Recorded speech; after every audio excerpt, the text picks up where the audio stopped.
A straight piece of conducting wire with mass m and length L is placed on a frictionless incline tilted at an angle theta from the horizontal. There is a uniform vertical magnetic field B at all points produced by an arrangement of magnets not shown in the figure. To keep the wire from sliding down the incline, a voltage source is attached to the ends of the wire. When just the right amount of current flows through the wire remains at rest. Determine the magnitude and direction of the current in the wire that will cause the wire to remain at rest. The force of gravity is responsible for making the conducting wire slide down the incline. Therefore, for the wire to remain at rest, the force exerted on it by the magnetic field must have a component directly up the incline, a component that balances out the component of the force of gravity along the incline. Let's start by drawing a free body diagram for the wire on the incline. Imagine that you're looking at the incline from a side. Here we have the wire, and the forces acting on it are the force of gravity vertically down, the normal from the incline, and now we have to figure out the force applied by the magnetic field. Well, this force must be oriented perpendicular to the magnetic field, which means it can be oriented either horizontally to the right or horizontally to the left.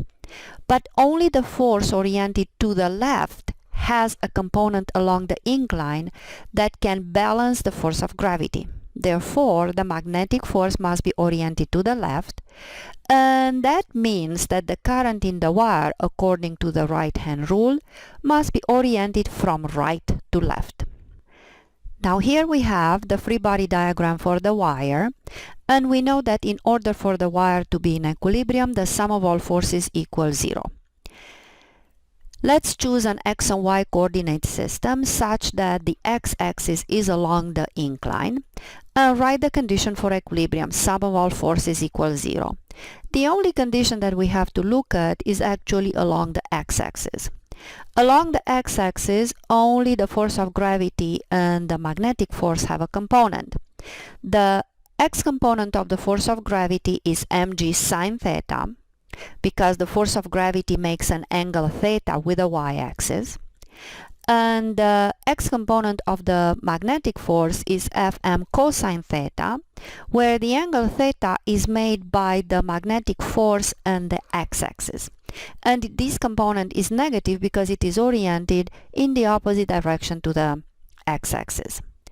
Now don't forget that the magnetic force acting on the wire is given by the current multiplied by the length of the wire multiplied by the magnetic field multiplied by the sine of the angle between the direction of the current and the direction of the magnetic field.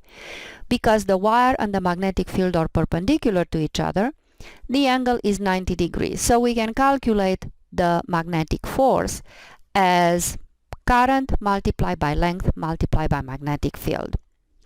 We replace this equation in the first one, and we have that the x component of the force of gravity, mg sine theta, equals ILB cosine theta, which is the x component of the magnetic force.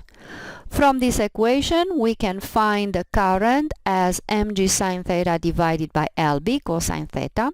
Don't forget, sine theta divided by cosine theta is tangent theta. So the final expression for the current moving through this wire is mg over LB multiplied by tangent theta. As you can see, we have obtained an answer dependent on everything that the problem gives us: the mass of the wire, the length of the wire, the magnetic field, and the angle theta. And don't forget that the direction of this current is from right to left.